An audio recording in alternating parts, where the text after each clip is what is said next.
It is May 23rd, 2018. We are interviewing Judith Shuval here in her home in Jerusalem. Let's just start a little bit, your earliest background, growing up, your family, and what you, I know you're from New York City. Tell me a little bit about your early. Well, I was born in 1925 and grew up in my first early years in Brooklyn. I come from a middle class, upper middle class kind of family. Zionism was very central in every aspect of my life from the earliest years. My father, David Tannenbaum, was among the early founders of the ZOA and other forms of Zionist organizations in the United States. He was born in Denver, Colorado, which is a story in itself and interesting, and brought up there, but came east when he was studying for the rabbinate. He studied for the rabbinate, but gave it up after he tried it. It was Orthodox training, and he served as a chaplain, actually, in World War I, but never spoke very much about it. He wasn't a man who poured out information, was rather reticent, and I don't know much about his experiences in the war, or even in the early rabbinate. I just know the facts that he started it and quickly gave it up. And one can say that first of all, he had a very unusual thing in his early childhood, which I do think is important in my life. And that is that when he was pre-bar mitzvah, namely 12-ish,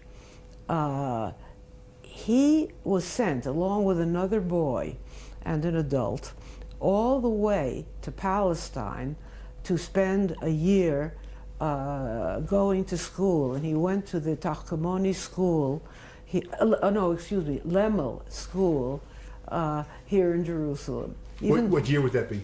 That would be, he was born in 1897. So let's say that would be in 1909, that would be. Isn't that correct? Sorry, 99, sorry. 87, 1999, yes, 1899, yes. 1909, something like that. And he spent a whole year. Also, he didn't talk very much about it, but one knows it was a very unusual thing to do. And from Denver, Colorado, where he was brought up, only he was apparently the most thought to be the most talented of the 5 children. And as a person who brought up 3 children, I find it hard to understand or even imagine doing a thing like that. People have mentioned when I tell about it that a 12, 13-year-old person in those years was viewed a bit more adult, as adolescence was not so much of a recognized period in life as it is in our time. At my time, for that is a long way back, of course, but certainly when I was growing up and in high school or in the last years of primary school, it was a period of childhood, and it could be that they didn't quite look at it in the same light. It was more of an adulthood. The facts are that they did send him, and I'm sure it was unusual, but they did it. And then he came back after 1 year, completed his education at the University of Denver.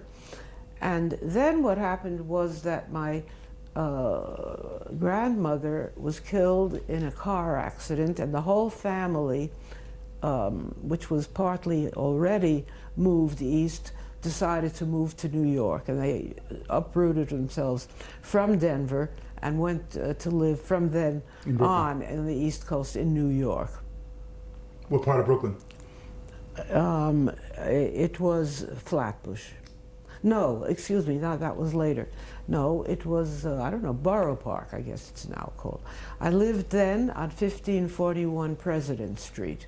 And when I was born, now I'm back to when I was born, I took a bit of a jump with my father to say that he was in Palestine as a child, because as I go along in the story, you'll see that there was a reenactment of this thing in my own life. I'll come to that. I went. Which high school did you go to?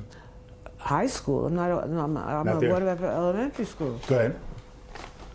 I went to a private, progressive, what is now called day school, and was one of the first that was founded in Brooklyn. It was part of the Brooklyn Jewish Center and called the Center Academy of the Brooklyn Jewish Center. It was, as I say, a small, no doubt expensive, private school which made every effort to combine Hebrew Jewish education along with the secular education. It was quite unusual, and those things didn't exist. It was like what is now a day school, which are all over the United States for many, many years, but in those years it was not yet known. And it was a bit of a unique thing. I went there from age 3. They had a kindergarten, and I went there and was therefore exposed to Zionism and to Jewish education and to Hebrew, which my father knew thoroughly and very fluently. My mother did not. She came from a traditional family, but she didn't have a background in the language. But I was exposed to Hebrew, and it was relevant in the later years, I think, as well, very early. My father read bedtime stories to me. In Hebrew? In Hebrew, yeah. Wow. Yeah. I want to cut this for a minute because I'm too cold. Oh, I'll turn it down. It's fine. My uncles developed what turned out to be a very successful, they weren't very rich, but they were extremely well off. And they took my father into the business. And in the early years, when I was very small, my mother also worked as a bookkeeper of the business.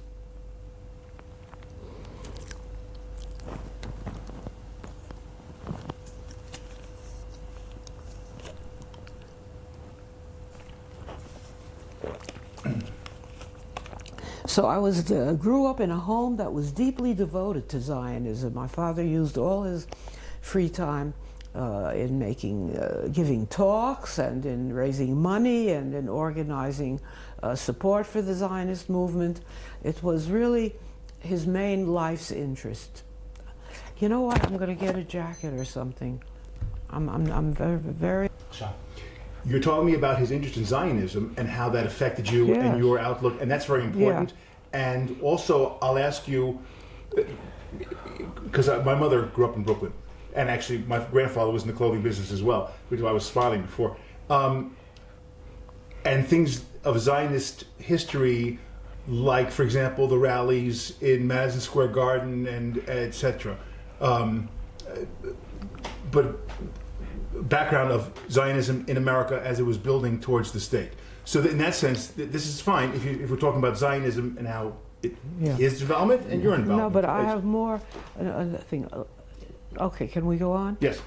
When I was 9 years old, right before beginning 4th grade, the family decided to migrate to Israel, to Palestine. And it was part of my father's desire to be an active participant in the building of the non-existent formal state, but in the early stages of this state.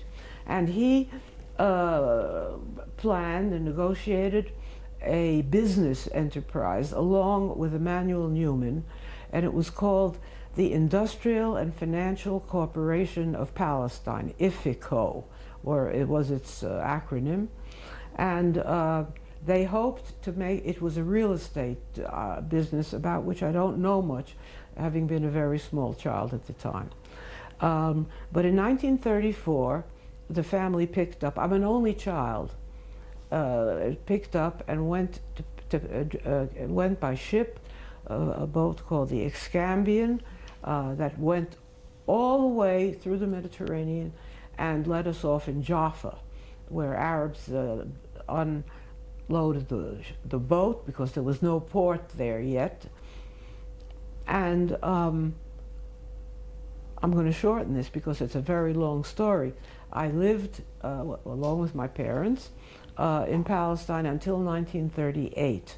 I went to school first for 2 years in Ramat Gan, where the Emanuel Newman and Fanny Newman and their 2 children were already settled, and they were good friends of my parents, and I was like part of the children's gang, and we were a threesome that did everything together, and we were like almost one family for that period of time.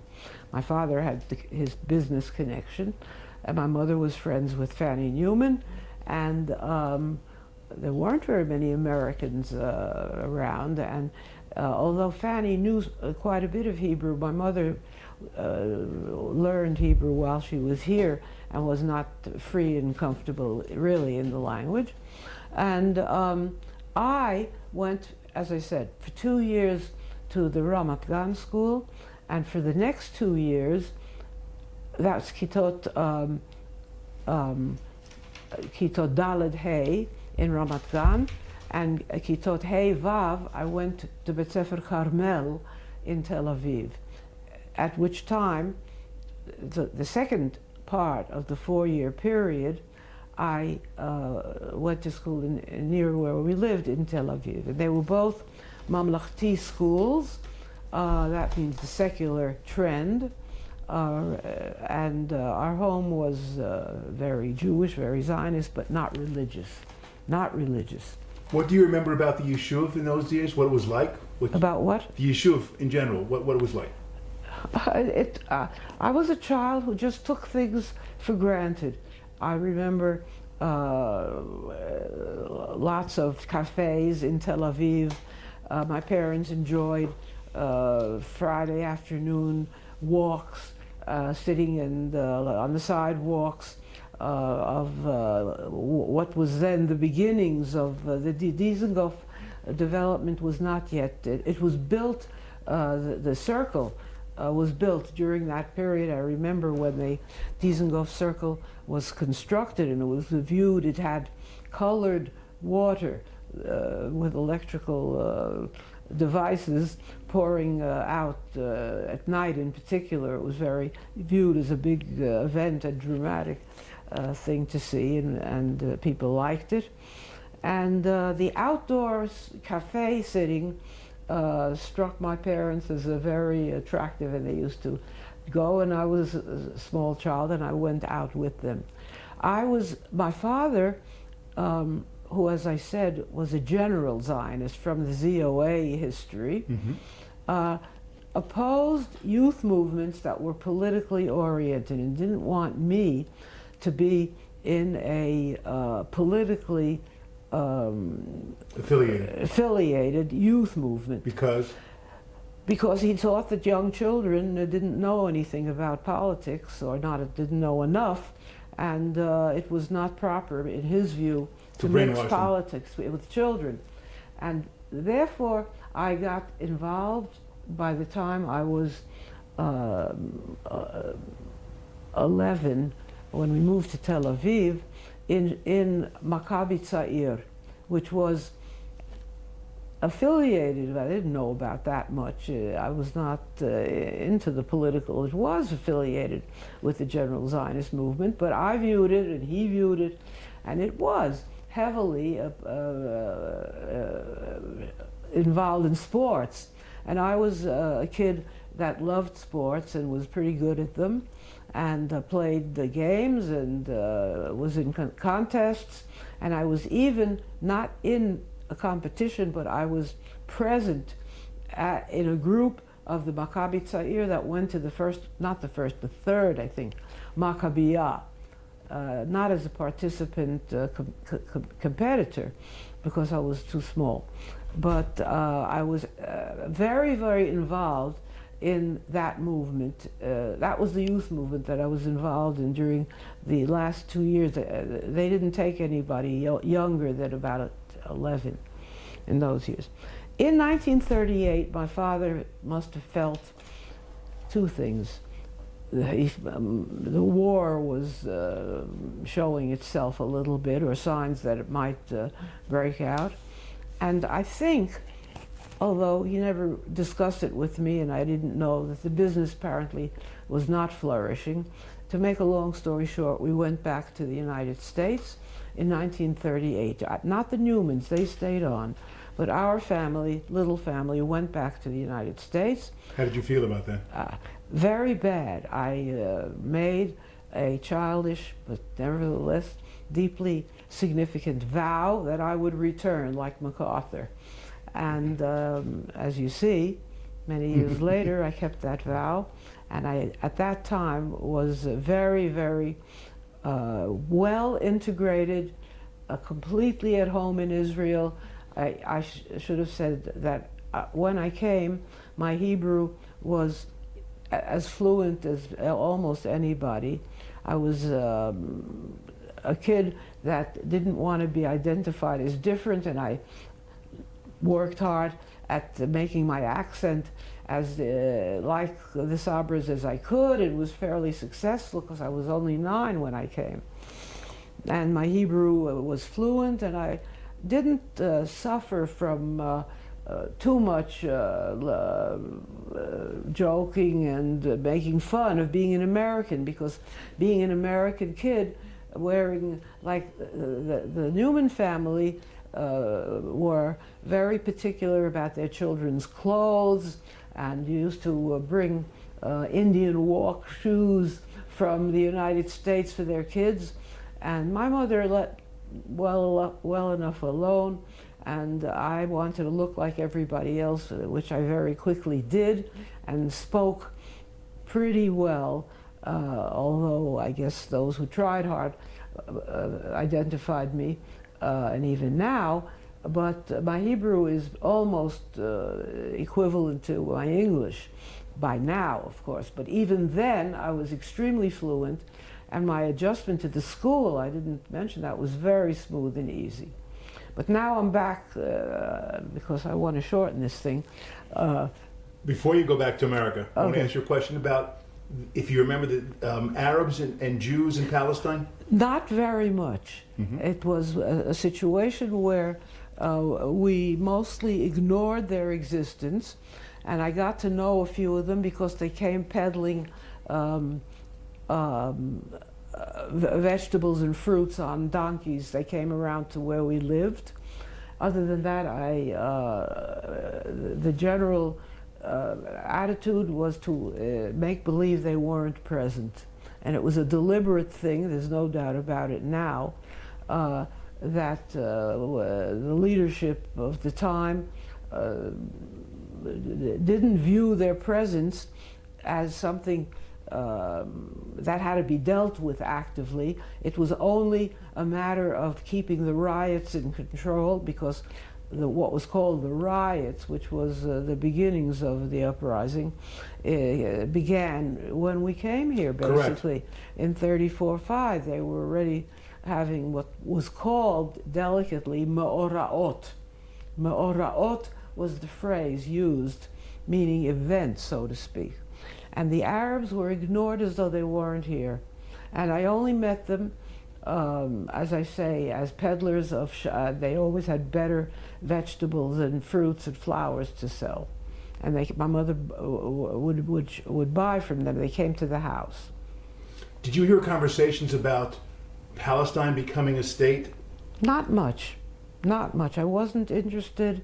I had an active childhood with friends and activities. I was very absorbed in the Maccabi and in school. and I had no interest and I didn't listen much to adult conversation between those ages. I can't report much that I know about. When we went back to the States then, I had one more year because there was no middle level school, junior high school then. I went for 1 year to PS 92, which I disliked. I had never been to a public school before because I went to a private school at the beginning, and then I went to the school in Israel, which is a whole other way of life. And then I went to Erasmus Hall High School for 4 years. And in high school, I was in what they called the, I don't know, the New York City had a streaming system, and I was in honor classes all the way through in every subject. Didn't think much of it. I just took it all for granted. I was a kid who lived as things happened. I didn't protest them on the whole, and I didn't say much about them. I thought that was, whatever was the way of life, I sort of tried to conform. That's how I was then. Not always, but certainly at that era. And I had a group of friends, girls. All through high school we were sort of a foursome.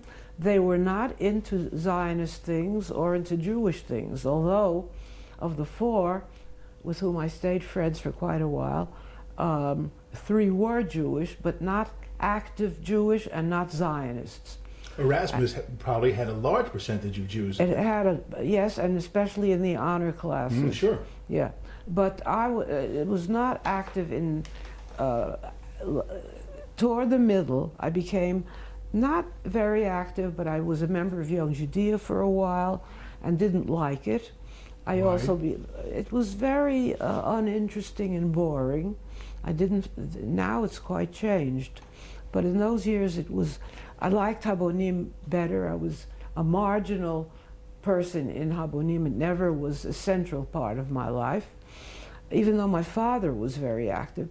And I went to Young Judea summer camp, and I went to Brandeis camp, which was a big thing in those years, trying to develop Jewish leadership. Annabelle also, I think, went to one of those. And I was active in demonstrations when there were demonstrations when they wanted children. But I didn't go to, my parents didn't drag me to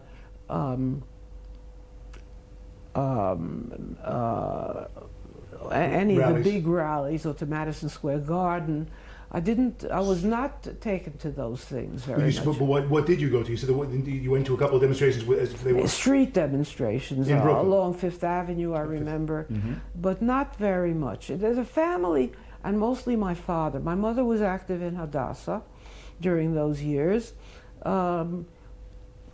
quite active. She was very willing and in volunteer work. And we moved to Manhattan when I started college, which was in '43, and I went to Hunter College. Where'd you move in Manhattan?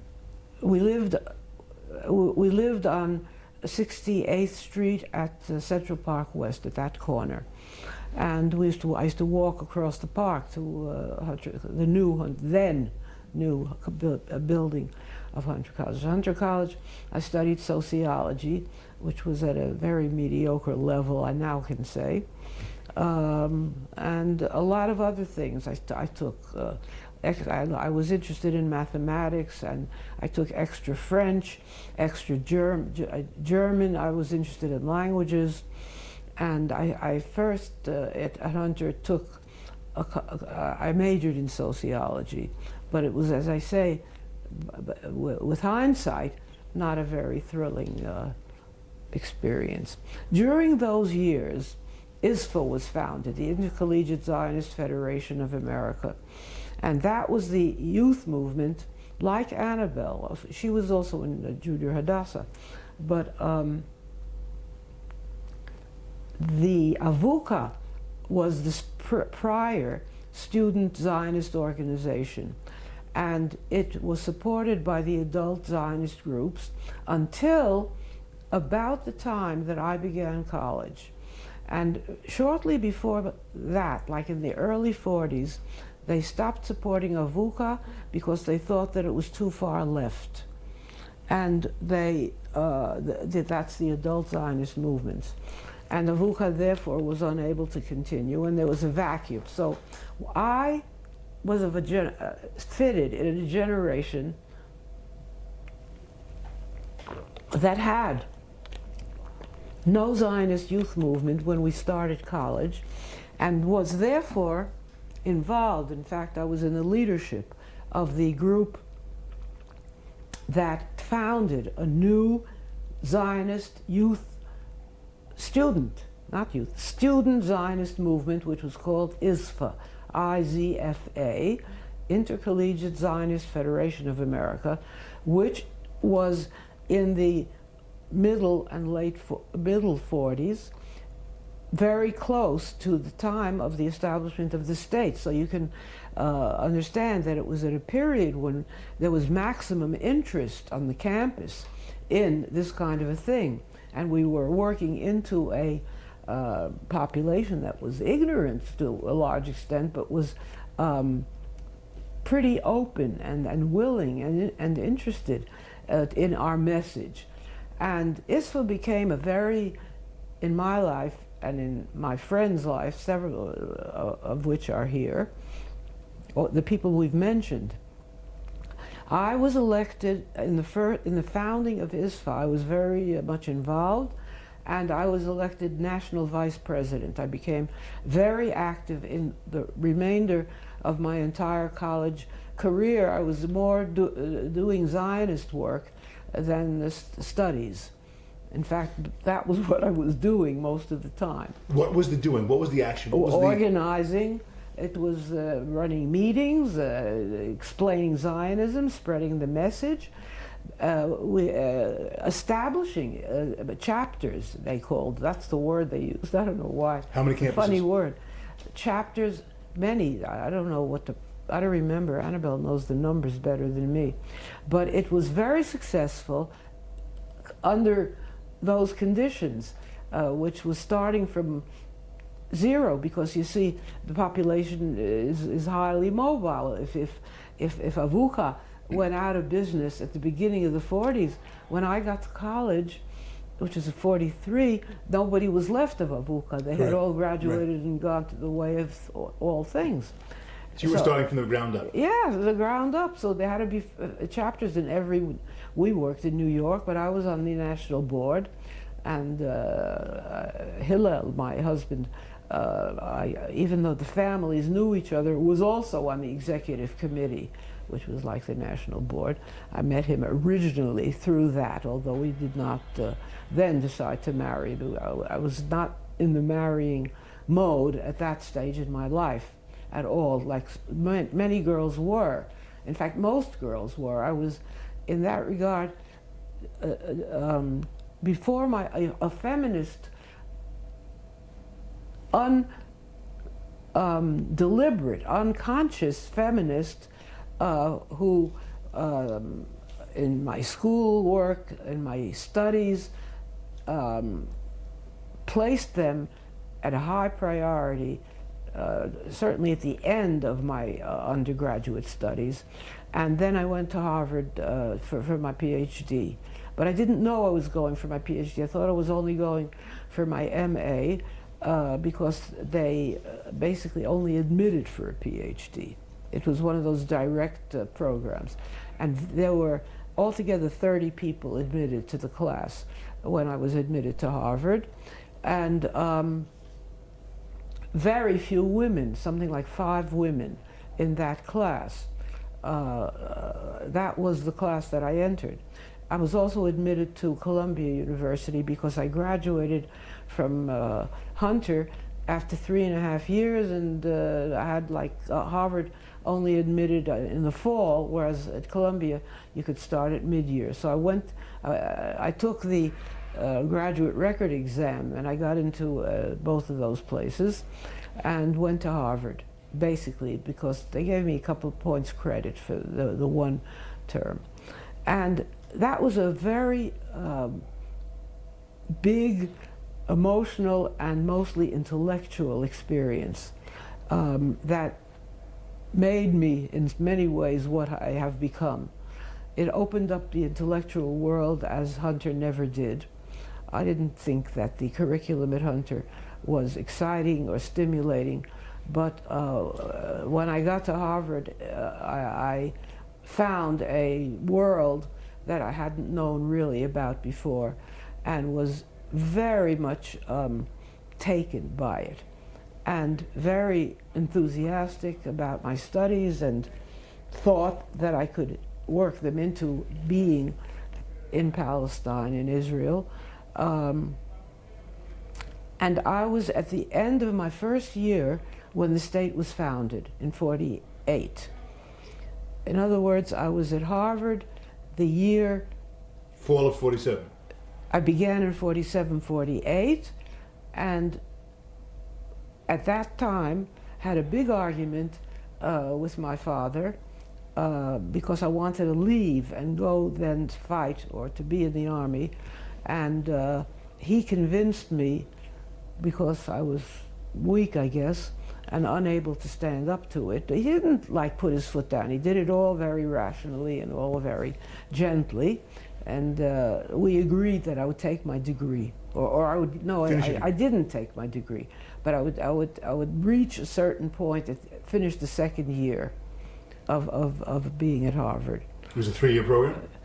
No, it was the PhD is an undefined length. Right, sorry. What they did was give me an MA, which they didn't do because I took a leave of absence, which they reluctantly gave. And so I would arrive somewhere with a degree. Correct. Otherwise I would have arrived with nothing. Okay, so one thing that is maybe relevant, I made a decision, which I kept to, that I would not engage in any Zionist activity during the time I was at Harvard, because it had taken up my entire time as an undergraduate. And I was very, very interested in sociology. It really opened up for me for the first time. I don't think I really knew what it was about when I was an undergraduate, because they never presented it on any level that was stimulating to me. Well, we can't compare Hunter to Harvard. I mean, that's understood. So when I was at Harvard, I engaged in no Zionist organized activity at all. I spent my, it was the first time I lived away from home, the first time that I really was able to lead an independent social life because of my own growth and maturity. And I did lead a very active social life with young men surrounding me there in all directions, and was, oh well, I don't know if you have to go into that. Then I was interested in urban planning, and I had to get special permission because interdisciplinary studies were not yet accepted. And the department, I went to Harvard at a time when there was a very unique department there called social relations. It was not called sociology. And they were, for the first, I don't know if it was really the first time, they claimed that it was the first time that they unified the studies of sociology, social psychology, and social anthropology in one department. And that was very radical, pioneering, and exciting. And we had Gordon Allport and Talcott Parsons. The biggest names, Kluckhohn was then the big name in anthropology, social anthropology. Gordon Allport was the big man in social psychology. And Talcott Parsons founded what was called the functionalist school of thinking in sociology, which was the newest and most exciting thing. And I swallowed it all and thought it was really a very important and significant intellectual development. Turned out it wasn't such a big deal by later post facto observation, but at the time I was very excited, as was everybody, in a small group, and the group was pretty well integrated. That was in year 1 and 2 that I was there, and I mean of graduate school. And they dropped some people, but they put me right straight into the PhD program, and I flourished there. I thought it was really the most marvelous place to be, and it was. Mm-hmm. For me, at that time of my life, it really was. And I went back there, which I'll come to if I ever get to that part of my life. We'll get to that part of your life. I want to ask you one question, which is a little bit off topic, but I'm very curious about. There weren't a lot of Jews in Harvard at the time. Very few. Very few. What was that like? Well, I was a person who took things, I say this again because it's so obvious now, I just carried on. It didn't bother me. I was unaware of anti-Semitism. I'm sure there were incidents. They didn't affect me. And I'll give you the most amazing example to me in looking back. It turned out that the faculty club had a rule that all the members were male faculty, male. And if they had a woman there, it wasn't that they didn't have a woman, but if a woman, I was invited by Sam Stauffer, who was my thesis advisor, for lunch, and discovered that you enter when you're a woman by the side entrance. And what is so amazing is, thinking back in 2018 on myself then, I accepted it, I didn't react to it, I took it in my stride, I wasn't offended, I didn't see it as a violation of anybody's rights. I just walked in and met him in the regular dining room, was together, everybody had lunch together, and carried on. And that was how I was. I accepted things that were happening. Then I was I was a fighter for certain things, but it was early. I was like a pre-feminist feminist. They called me a natural. I was a natural in the sense that I studied topics even in high school, that girls didn't study. And my father is responsible for encouraging me not to do it, but to accept and support whatever I wanted to do. For example, I took 4 years of mathematics when 3 were the maximum required. I took 4 years of French when 3 were the maximum, and I took 3 years of German when 2 years were enough for the language requirement. I did all sorts of things which were not feminine, and I was also not looking for a husband at all in that period, which was, I mean, I know that that's what people were doing, and lots of girls wanted to finish not only with a BA, but with an MRS. Right. But I was not among them. Mm-hmm. And it's important, maybe not for your Zionist story, but for my personal story, that my parents were not pushing in any way. My parents let things go as I wanted them, and were totally supportive. On the intellectual level, which was unusual, my mother, I remember an incident in which a woman whose name I will not give, but I remember her very, very well, who said to my mother, when my mother came to visit when I was finishing, I had to come back to finish my PhD. Why is she doing this? What a waste of time for her to be spending all this time and money on a PhD. She'll never use it. Why? Said this friend to my mother. And my mother took it all very calmly, says that's what she wants to do, and we accept what she wants to do, and that's what she's going to do. And my parents were extremely open and before their time also in many ways, and I was later entitled a natural feminist. It came to me, and I do attribute it a lot to my father's support and talked to me a great deal, and we had a very warm and active intellectual relationship that my father fostered simply by being very a lot about Zionism, a lot of talk about Zionism and its theory and what it's all about on an intellectual level, because he was very much of my commitment to the intellectual life comes from him directly.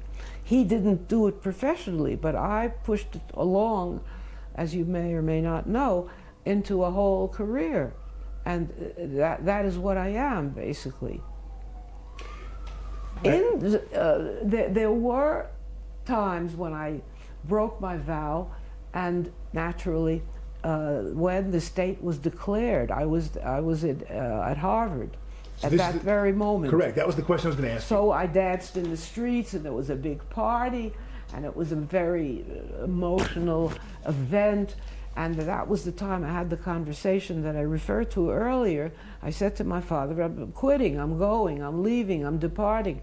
I'm going to fight in Sahel, or I'm going to be in Sahel. I didn't know anything about armies, not a thing. And I didn't. For better or for worse, probably for the better, I think, because it isn't important what good or bad, because I didn't finish my degree then. Okay, in 1949 May, I left. I actually only did a year and a half, and I did not go to the second semester. And in 1949, I got on the Queen Elizabeth and went... the original? Yeah. I went to Cherbourg and got off and took a train and went to Paris for a month. I spent a month seeing Paris. My father, who had spent part of World War I in Paris, was a Francophile. I forgot, I'm not telling you that story. And I am a sort of a Francophile, love French, learned French, know French, not really as well as I would like to, but quite well. And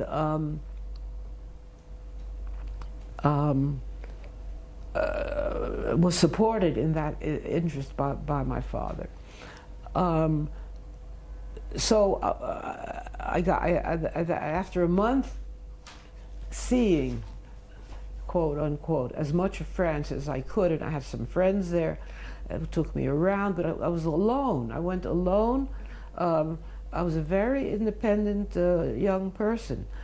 People now are very surprised. I went alone to Paris, stayed in a hotel that was recommended by a relative, and even traveled around, went to Mont Saint-Michel. I wanted to see it. Traveled all that distance and went to other parts of France a bit on my own. And in April of '49, I traveled in what's called a couchette.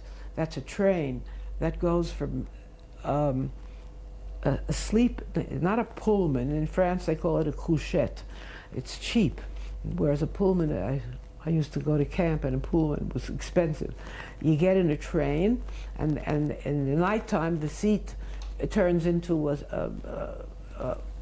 couch thing, and there are 4 of them, and you sleep in it. So I did that. I went in a sleeping train, couchette, to Marseille, where I got on the Kedma and an immigrant boat, but they gave me better conditions.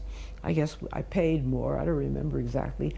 And on the 1st of May, 1949, I arrived at Haifa airport. No one met me, but I got on an Egged bus with my baggage and traveled. It was a spring day, and I couldn't understand why there were all kinds of flags flying, and it looked like a celebration. Turned out it was the 1st of May, right. And I didn't even know it. I thought they were celebrating the state or something. I couldn't figure it out. Anyhow, I then went to Tel Aviv, where we had friends of the family, where I stayed in their apartment for a couple of days and picked up on my many friends, including Hillel, still not engaged or married, but Hillel and other people who were early arrivals in Tel Aviv. And then began a tiyul to see the country. When I got to Jerusalem about a week later, they said, and I quote, friends, people that I was circulating with all the time, you must meet Louis Gutman. You must meet Louis Gutman. It's very important. He's a sociologist and he wants to meet you.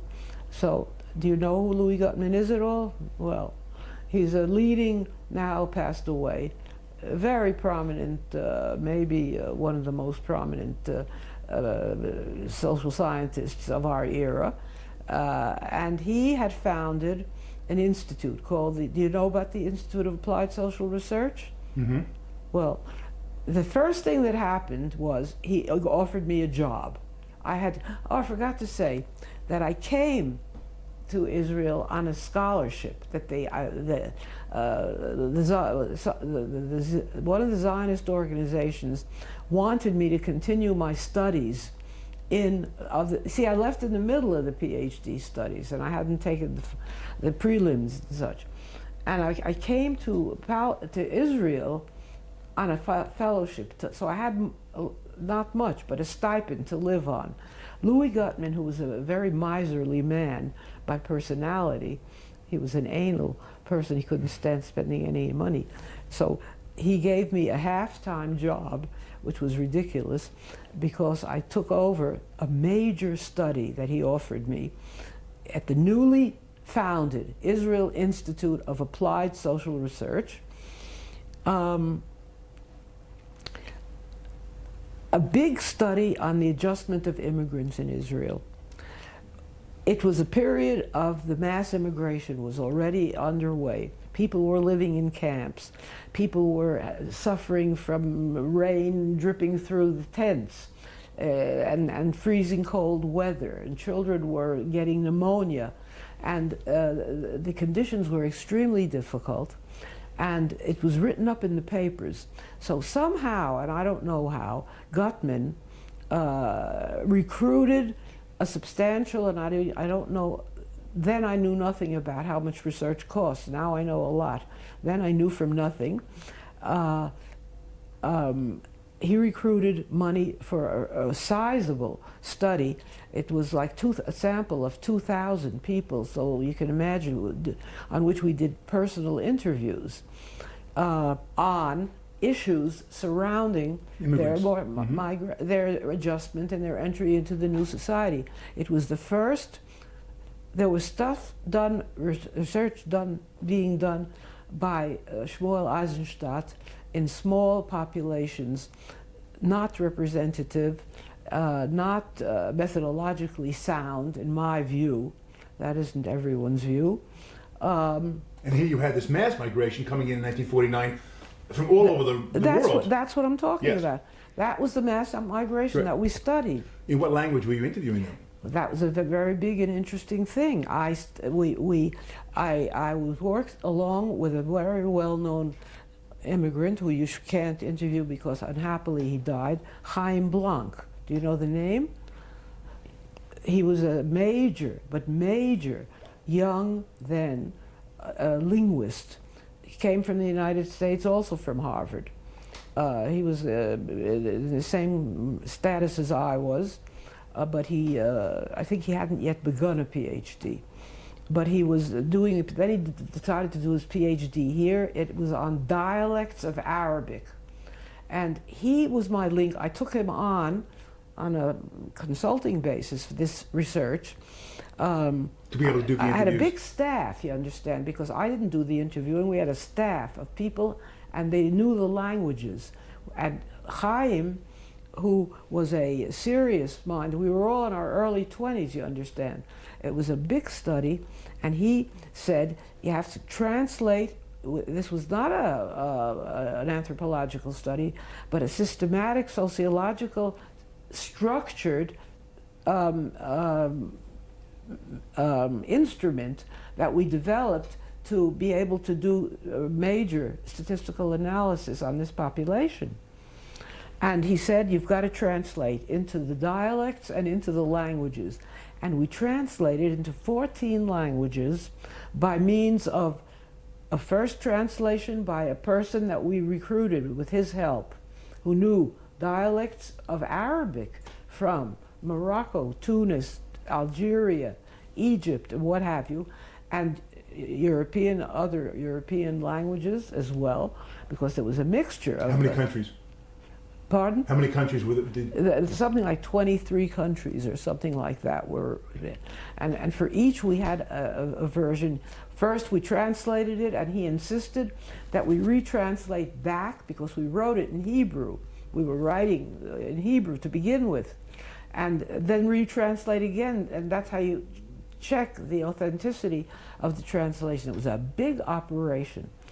And I was a young and totally inexperienced person, and he was probably crazy to put me in charge of this thing.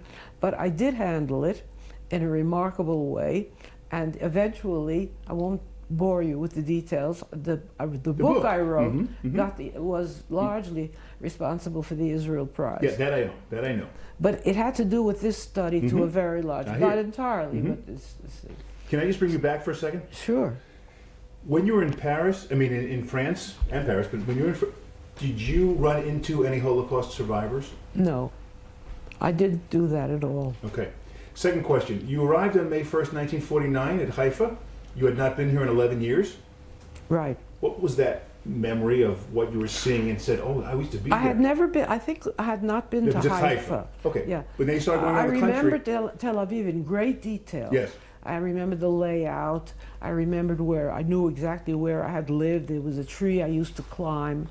Bear in mind I was 9 years old, and I used to climb trees. I was a tomboy, and they were still standing in the area where the Habima building now is. We lived in Dizengoff 13, which is opposite where the Habima building eventually, much, much later, was built, and there were two trees that I used to climb regularly. That was still there in 49? They, thank God, didn't. The old alonim, oaks, I think it's called. And the city was the same but different. It was still Tel Aviv Aktana. It was still Tel Aviv Aktana. And it was recognizable to me, and I spoke the language freely. I forgot to say that I am a graduate of the seminary. While I was at Hunter, I also studied, it was a big thing that my father wanted me to keep up when I came back at age 13 from Palestine, that I wouldn't lose this Hebrew. And we had a long trouble finding a setting that suited a young girl who knew a lot of Hebrew, yes, and didn't fit into any of the yeshivas they tried. The Flatbush yeshiva, which was religious, and I couldn't take it. And finally, my father found a private teacher for me, and the cousin of the Newmans, Rena Newman. But we made the teacher crazy by giggling all the time, and it didn't work. And finally, my father pulled all kinds of strings, God knows, and he got me into, by the time I was 16, into the seminary. The seminary is a rabbinical school, but it has other units. And it has a thing called the Seminary College of Jewish Studies, which gives a BA in Hebrew letters. And it's like, I went there for 4 years.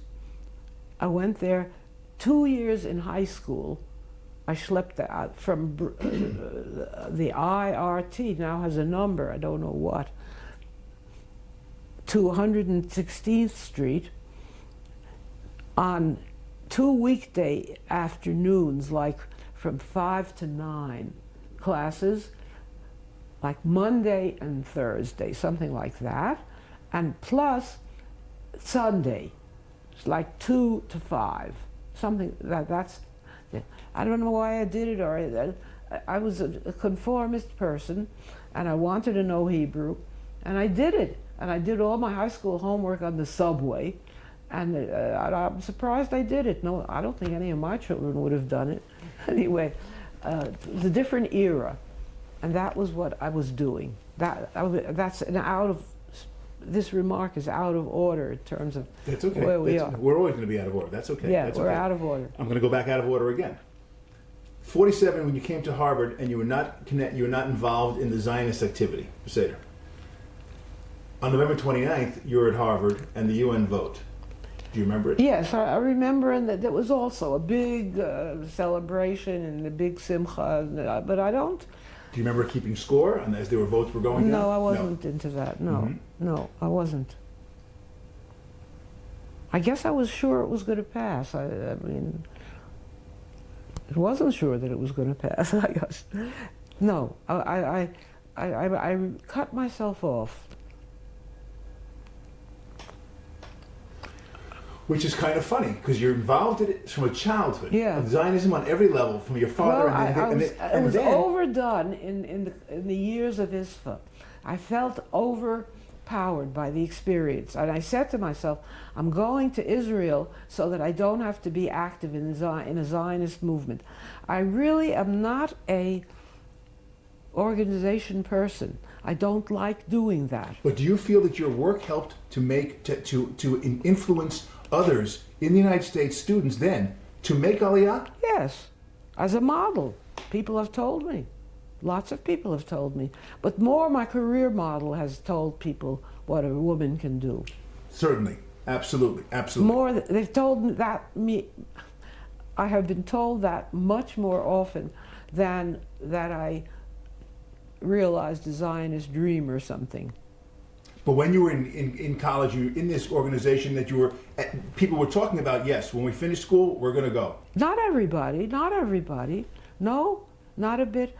My roommate, who was Judy Newlander Elli, who unhappily died, her husband is alive, was with me in this. Well, I thought my contribution was going to be my work. I mean, I never... Even as an undergraduate, you felt that? Yes, I did. And I wrote a thesis, an honors thesis at Hunter on the, it was at the time of the Loudermilk Plan. And I wrote a thing about the water system that he was proposing to utilize for electrical energy. And I was interested in city planning. I wasn't actually interested in specializing in sociology. I went through a number of stages, and I was into urban planning before it became a popular thing. Did a lot of things that later became well known and done, and big departments, not when I did it. Did you ever collect money for Palestine? Not really. Not really. Did you ever JNF Pushka? We had it in the house, but I don't think I ran around the streets. My parents didn't like me doing that. They didn't want me to do that. I'm pretty sure that's the reason. And it was not a integrated in a real youth movement. I was on the borders of it. I was so in it that I didn't want to. I found it. I'll tell you what I did. I found their use of Hebrew to say Shulchan and Boker Tov and things. I found it mispronounced, full of Hebrew mistakes, and it slightly annoyed me. So I was too educated. Exactly. Yeah, I was overeducated for this. Okay, so May 49, you're traveling around the country and singing again after 11 years. I said to Gutman, I need to complete this 2-week trip. And at the end of the 2 weeks, I will present myself. And the Institute was located in, forgive the term, Rechush Natush. Do you know what that is? I've heard it. It's a place where we say that the Arabs left voluntarily, but we drove them out, in fact. In Jaffa, an old, an apartment, actually, a building which was some kind of an apartment house, and they made it into the Institute. They redid the rooms. It was very primitive. In Jaffa? Yeah, it had a Turkish toilet. Do you know what that is? Yes. Better you shouldn't know. No, I do know. It's in the whole of the ground. That's right. Yes, yes. So I, fool that I was so ignorant. I thought that's how it is. I didn't even know I thought that's how the office buildings are here. Well, in that time period in the 40s, I came for the first time in Israel in 1968 and I saw it. Yeah. I mean, it was so, I mean, it didn't, let's put it this way. I wasn't upset. It was like the story of the faculty club. It didn't get me all hot and bothered. Didn't get me hot and bothered.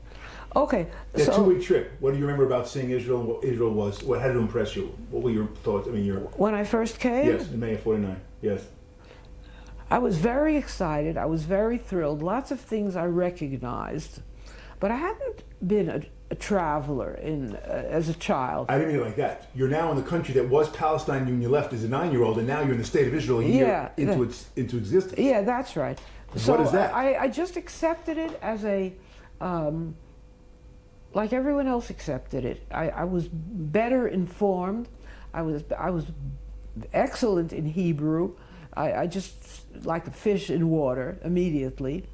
I was very much more comfortable than my peers who struggled a lot with Hebrew. Even Hillel knew much less Hebrew because he wanted to play football and baseball and didn't want to go to Talmud Torah or whatever it is.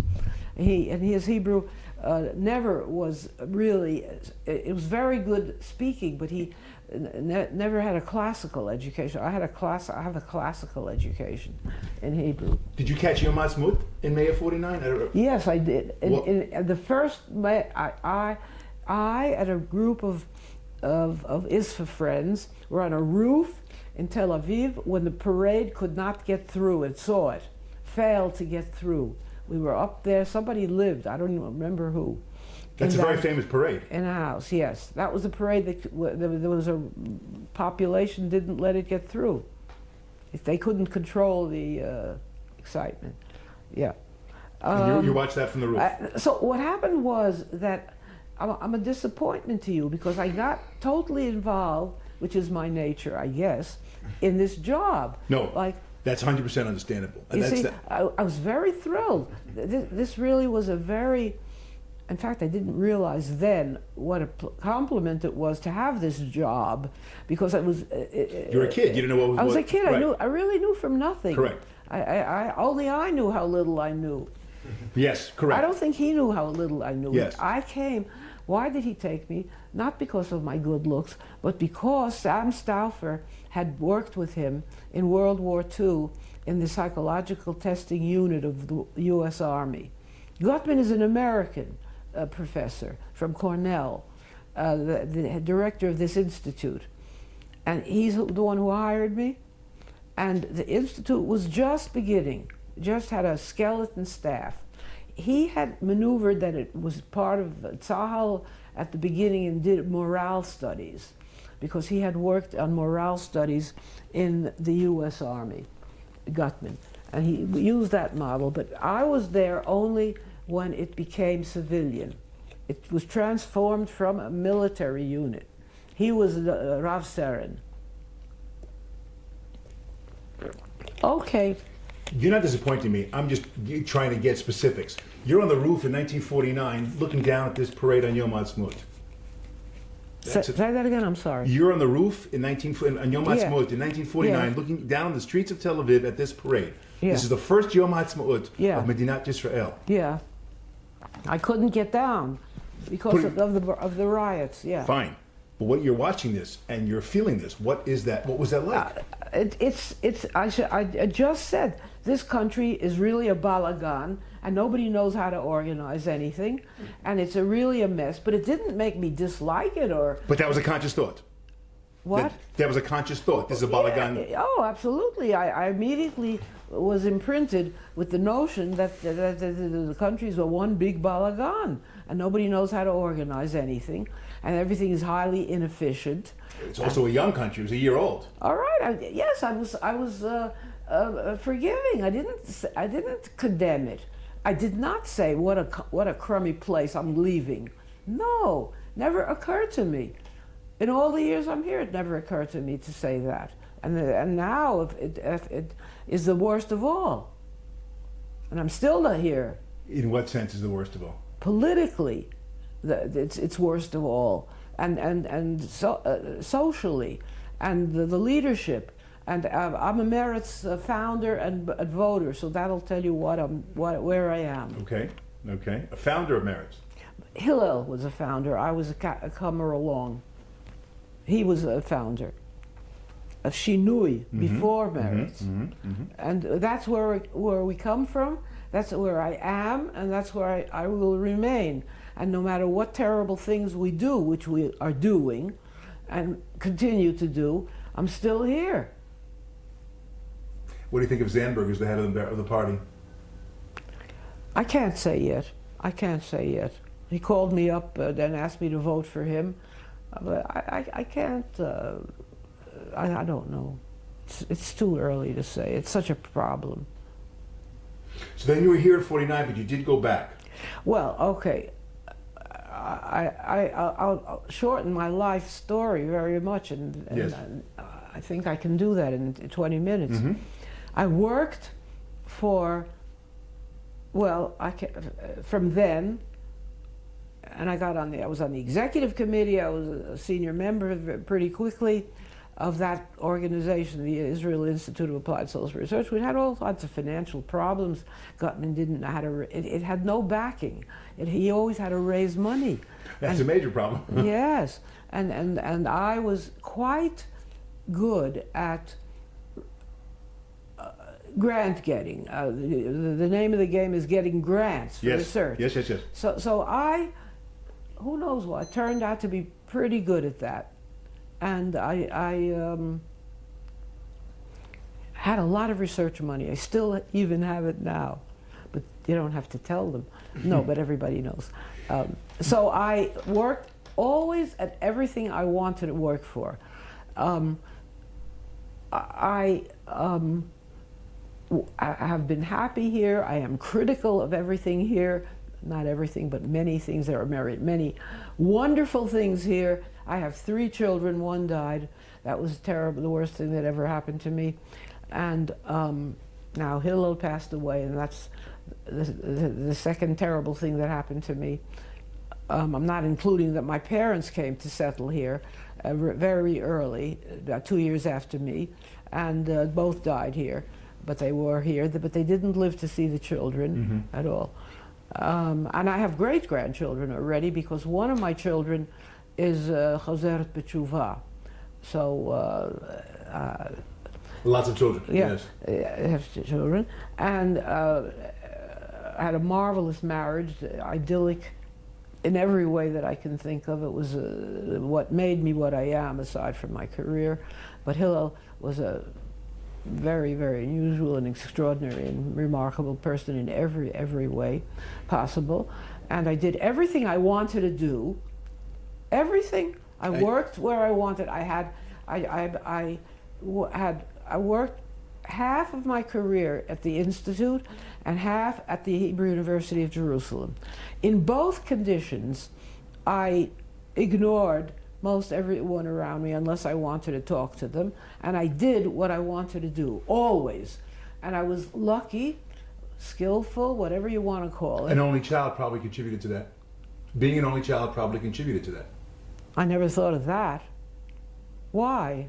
Because as an only child, you're by definition independent. You have no siblings to rely on, to influence you, to you're making your way from birth as an independent. Maybe. But maybe it makes you more dependent on other people because you're alone, and I like my granddaughter is a single child, and I never had a lot of friends in the line of what you're saying, but she has tons and tons of, in Israel, she has tons of friends, billions of friends, and they always, maybe my mother didn't invite them over, or it wasn't customary to have pajama parties every minute. Right. So by the time I came in, every minute I had mobs of people sleeping over of the children's friends. That's part of the game. Question, you talk about Yom Ha'atzmaut 1949 and your recognition of the balagan of the country. In terms of that first book and the study of these immigrants, that never came into the book in any way. Okay, what was a chief finding that of the immigrant experience in terms of the state of Israel and... It's hard to say that. You can see the book in any library if you look for it. And it was republished, by the way, in 2004. In English? Yes. It is in English. Well, everything I've written is in English except 2 books. The first book? The first time it was published? Yes, in English. They didn't like it, I think, the committee. So it was translated a third time? No. The interviews you did with the immigrants? No. It was republished in English. Wasn't translated ever. Immigrants on the Threshold has never been republished. There are papers written from it. That's something else. Yes, no, say it. Yes. No, it was okay. I don't know where you got that idea. No, there are 13 books I've written. And a very big thing to have your book republished 40 years later. Yes. As a classic of the 60s. Yeah, that's absolutely. And so I'm curious about that. Doing interviews in the Mabadot. But the interviews in the Ma'abarot and in the camps were about life there. And yes, it came out that it was a balagan, but let me ask you, let me rephrase the question. Would you not say that Israel, in 70 years, has done an extraordinary accomplishment in the millions of... Of course. I'm not critical to say that everything is a wreck, but I'm saying that many wonderful things have happened, and maybe the wonderful things outnumber.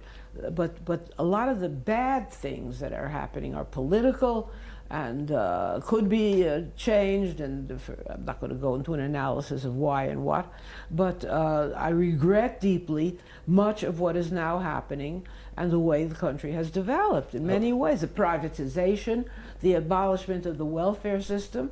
We were a model of welfare in health, in regular welfare services.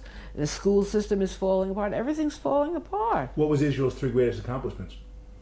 Absorption of the millions of immigrants and integrating them into the society with however difficult conditions. Remarkable and unique in the world. I don't want you to misinterpret what I'm saying. I'm not saying that it's a failure at all. It's a big success. I did a study of the Russian immigrants, and I consider them a big success in the country. There are difficulties. I did a study of Russian doctors. There are 2 books on that topic. And lots of people say it's terrible, but it's a great success.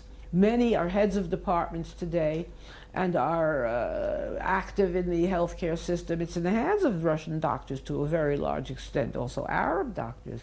Those are very big and significant, to me, important things. What is the finding that's, I can't say one, you can say several things. You can say that people's expectations have a lot to do with how they adapt to a country. That came out in I'm talking now about the findings a little bit of the immigrants on the threshold. Is that could be clearly around the world? Of course. It's true everywhere, and it was true in Israel. Go ahead. And it explains why certain people who came from Holocaust survivors said things here are fine and dandy because they had gone through such misery and impossible, unspeakable things.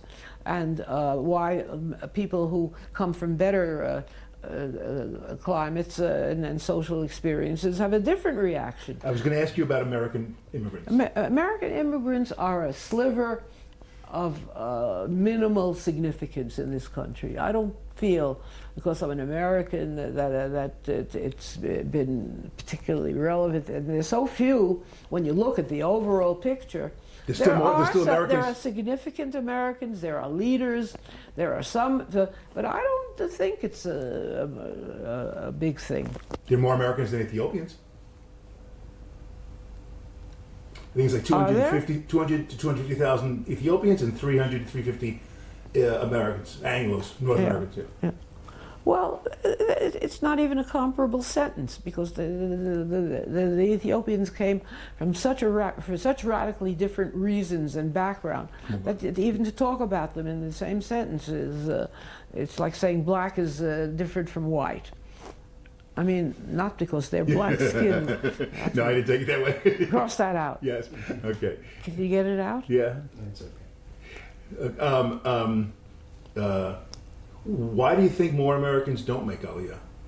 Because they got it good there, and it's fine and dandy there, and what's wrong with it there? And there's occasional anti-Semitism, but more than there's anti-Semitism, there's a good life, and there was, until Trump showed up, a reasonable culture there, and he's destroying everything.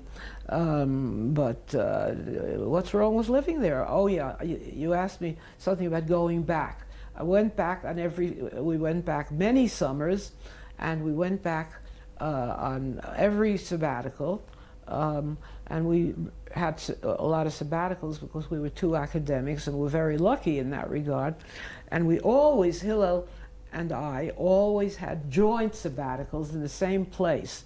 We did not ever fall for the thing that many married Academics. Couples in sciences suffer, the woman always, where the man says, this is the only job we can get, and you can wait until you find yourself at another job. We always both worked at a university at the same, more or less, conditions, plus minus.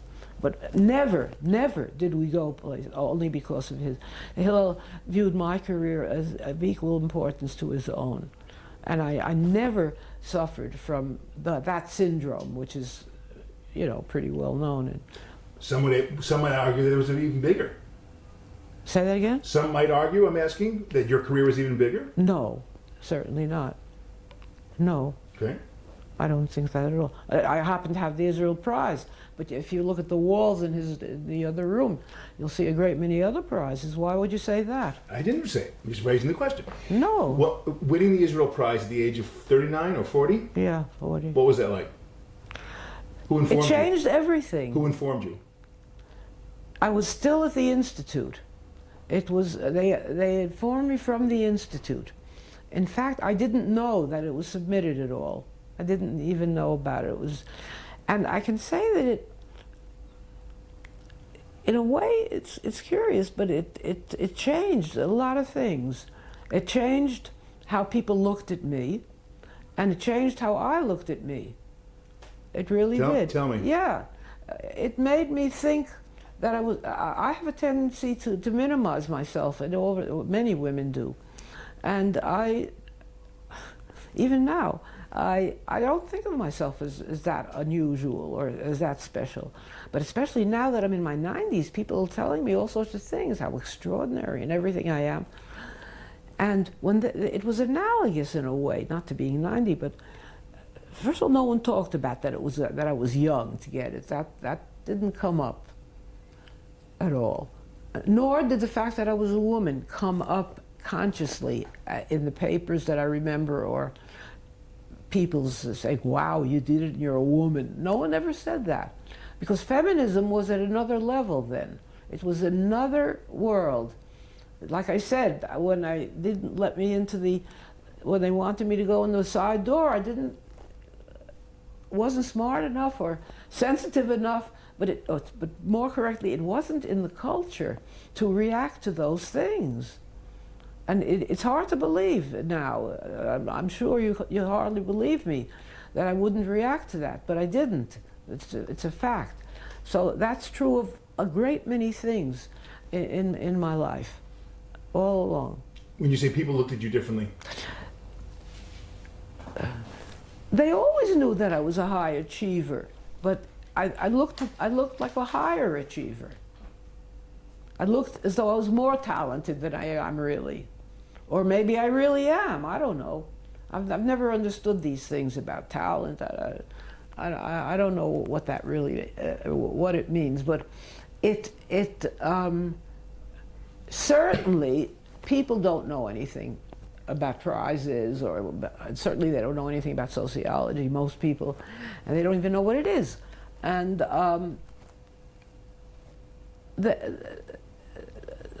they think a prize is a good thing, and it must show that somebody knows something. So people think that you're better than they previously thought you were. Whether that's correct or not is another issue. But in your case, it never went to your head. No, oh, that's a good word. Yeah, no, never, never. It didn't go to my head. It made me think there is something more about me than I thought. Did you feel pressure to even accomplish more? No, I didn't feel anything in that regard. Mm-hmm. I've always been very focused on what I want, and I'm not influenced by things like that, I think. I'm inherently ambitious. Since I retired, I've written 4 books. That also goes back to childhood. You were pushing yourself. Well, I don't feel that I'm pushing myself. No, but you were a go-getter. Yeah.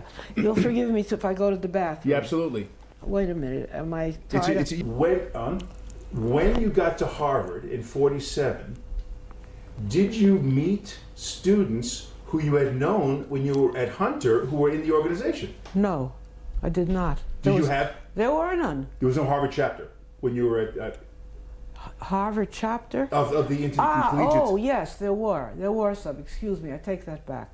I did meet them because I knew them from before. Right. Of course. I missed you. Yes. Right. I did, but I only was friendly with them. I didn't enter into any Zionist activities with them.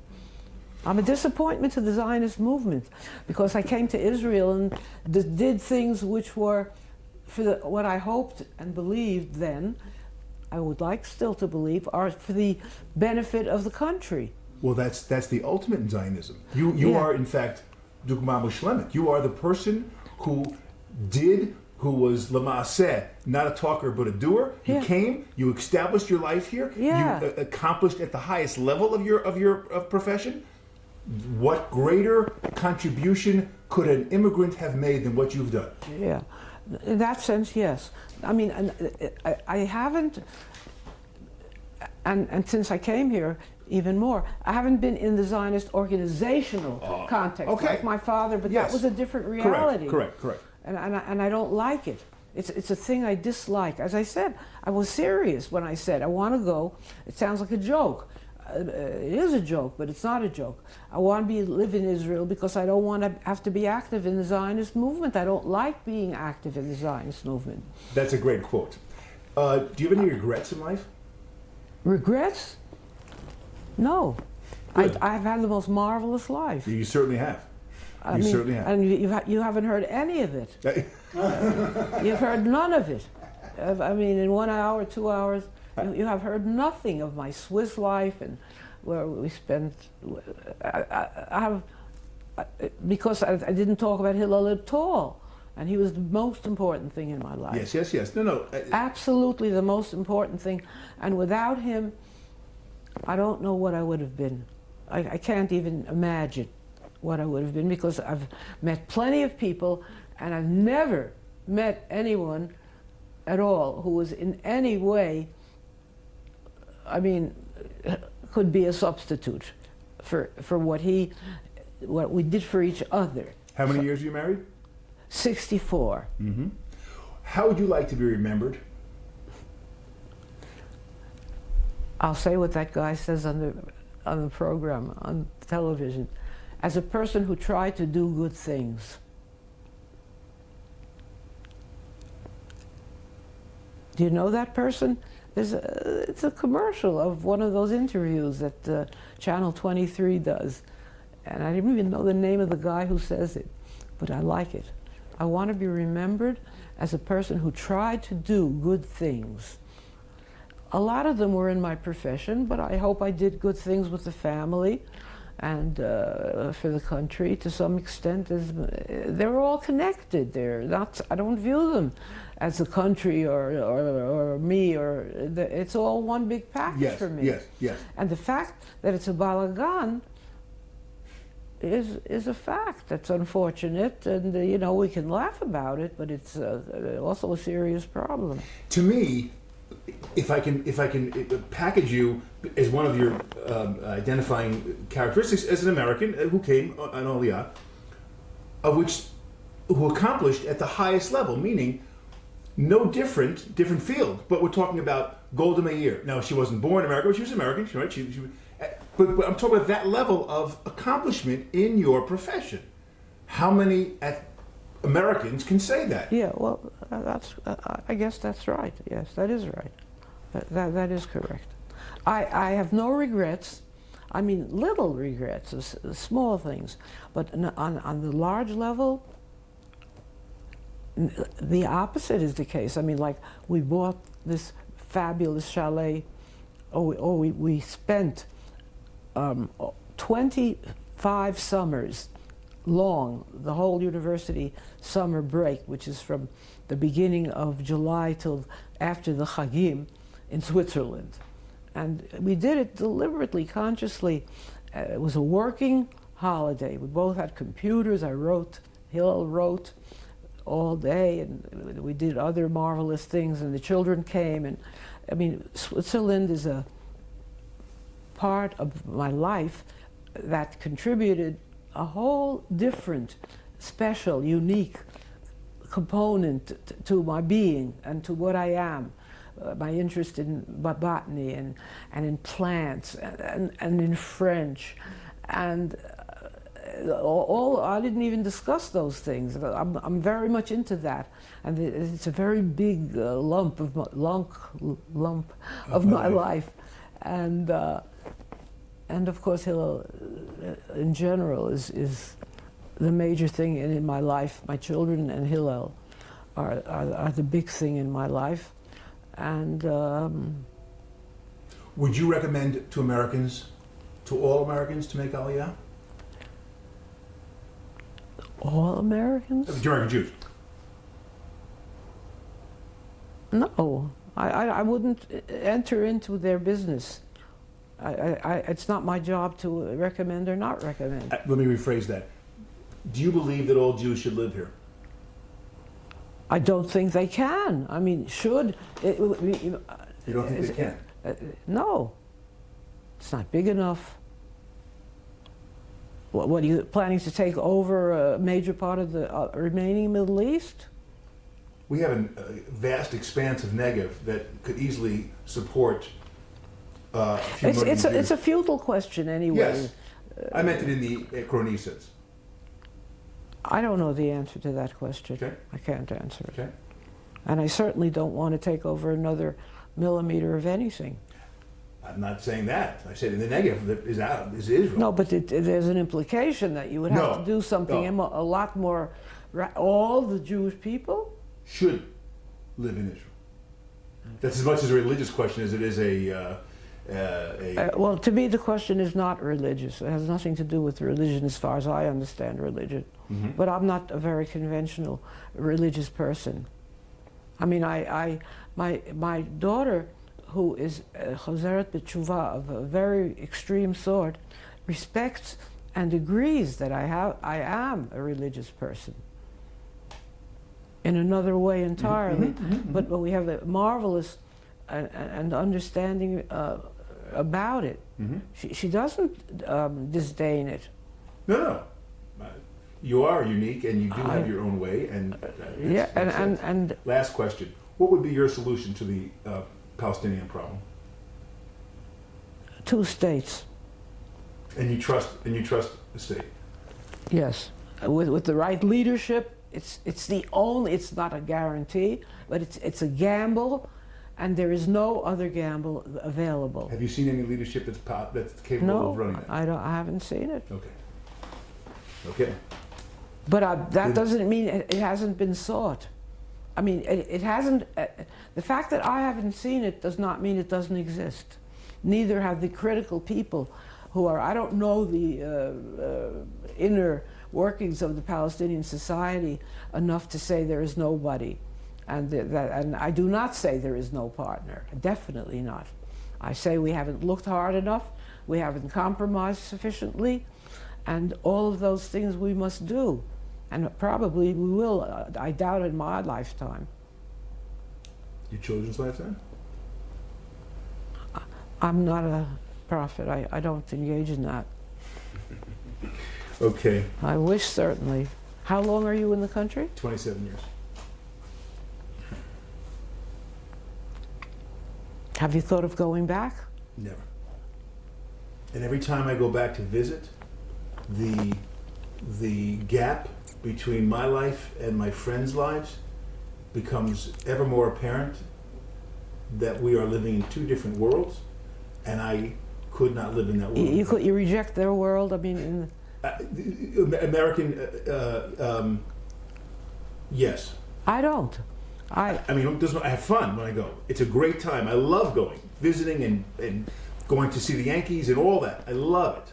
Oh, I don't know about the Yankees so much, but... Oh, I know about the Yankees every day. But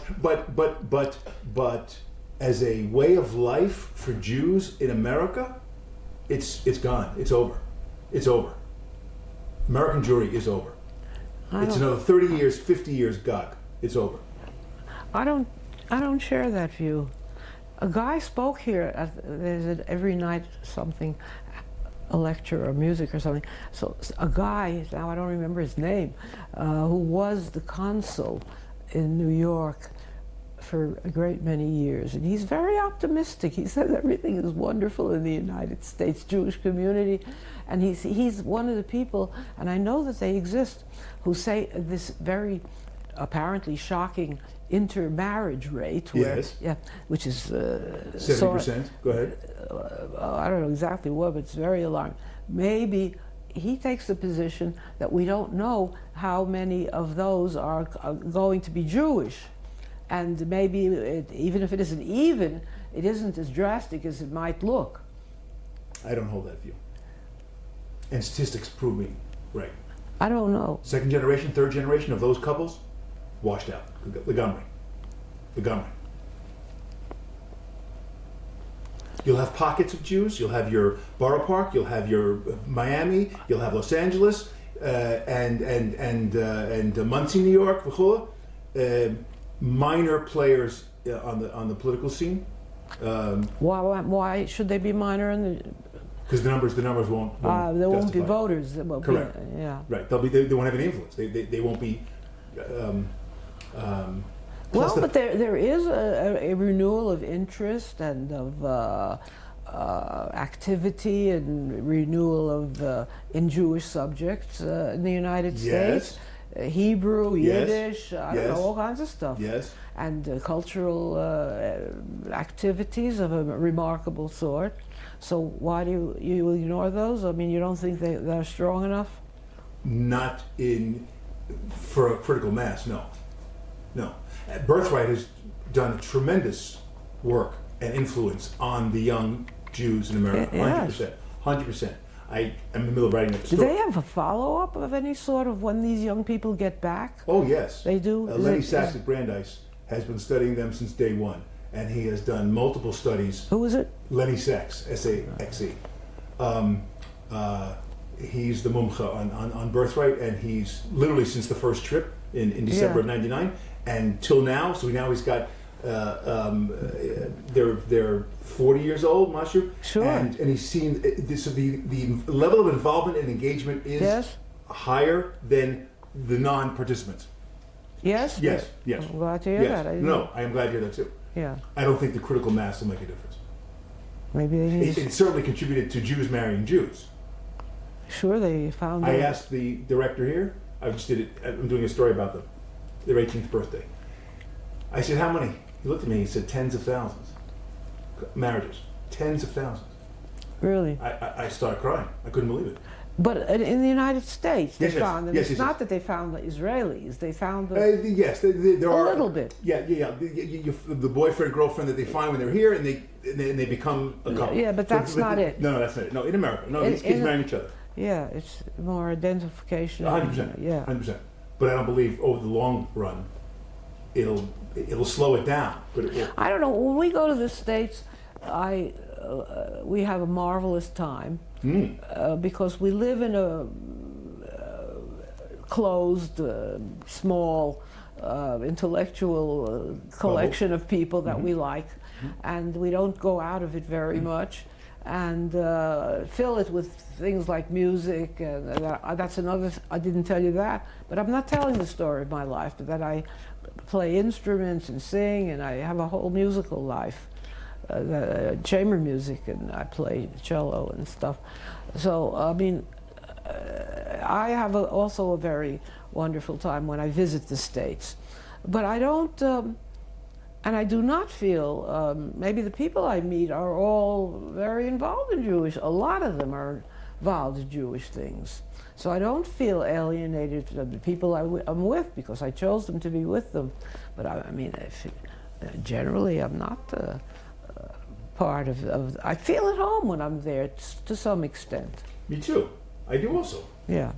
But I look at their lives versus the lives I don't think here. their lives there are less rich than mine here. You don't? No, not if they're doing what they want to do and have conditions that like I have. Jewishly I'm talking about. Jewishly? Yes. Empty lives. Compared to Jews living in the state of Israel? And the Jews here have a rich Jewish life? They have a rich life, aleph ad taf, including Jewish. Aleph ad taf. Because everything here is for real. And there, to me, it's play. It's a game. I don't feel that way at all. I'm a member of, inactive member of the Reconstructionist in America. I grew up in that, on the 86th Street. You know, I was a student with Kaplan. Oh, wow. Yeah, with lots of chutzpah. I used to ask him the most terrific questions. How do you know about God and all kinds of things like that. It's so embarrassing to think of what I used to ask him. But you were young and he was old, and I'm sure he was answered you as best he could. I am embarrassed when I think of it myself. I didn't care then. I don't know. The people I know are all deeply, they're like me. Yes. Yeah, yes. It's well known. Friends yes. are like you. Yes. So I don't, that's why when you say you see your friends and you don't have anything in common, maybe they're not really your friends. Or I didn't say we don't have anything in common. I'm saying, and my friends are like your friends. No, my personal friends are richly involved in everything Jewish and Zionistic and all that. And whatever, I don't mean Jewish religiously, you know, reform. I'm just talking about involved. That's my circle, because I'm involved and my friends are going to be involved. That's like your circle. No, I'm not involved with anything Jewish. But you're living in Israel. In other words, you by definition. Well, yeah, but I don't take that as being Jewish, as making me active. The things I'm interested in are, I mean, I have certain interest in linguistics, the language, but I'm not a synagogue goer. So why am I so Jewish? You see, I'm not so very Jewish. The things I like to do. I differ. Because you're Jewish because you live here. I like to do many things, and they include botany, French, everything about Switzerland, because we enjoy it there so much. I like living there temporarily. I certainly, my work, not now so much because I'm not well, but my career interests are totally absorbing and rewarding in every single way. And I've never studied anything that is Jew. Once I thought, when I started, Jewish sociology was not a subject. I did consider it for a while, and there was, what was his name? I can't even remember their names. They're obscure. There were Sklar? a few. Yeah, of course, Sklar, yeah. There were a few here and there, but it wasn't exciting to me. It was boring. Didn't like it. Huh, that's funny, because there was a short period of time when I thought I would go that direction. Yeah. Well, I dropped that because I got very excited about other things, but I don't see myself as living a Jewish life here. You live here. I know that. That's the definition. Yeah. You don't have to go to shul to be a Jew in Israel, but you're living as a Jew because, by definition, you're living as an Israeli. Yeah. Your calendar follows the luach. It's a big pain, I can tell you, when that happens. My daughter is marrying off her last daughter. Yes. And she keeps talking about the date, and it's a Hebrew date all the time, and it's a big pain. Everything's confused, and Most calendars have both. Yeah, well, I object to that. Why do you object to that? Because we live in a large world, and I'm in touch with people here and there and everywhere. And then why should you have a different calendar? Because that's what makes everybody us... speaks English, and if they want to get along with everybody else, That's something else. why? Because of course you use the Gregorian calendar to interact with the planet. But we're talking about living as a Jew in the state of Israel, then you go by the Jewish calendar. By definition. Well, I'm not living as a Jew. You are. You are. You're defining me that way, but I don't feel it. Because the Makolah you want to go to on Rosh Hashanah is closed. That's by definition a Jewish world. You can't go to Makolah on Rosh Hashanah because that's the world we live in. It's called the Jewish calendar. Even if you're not going to shul. Mm-hmm. Well, I'm glad you feel that way. It's okay, it's a good thing, yeah. We're going to pack up. Okay.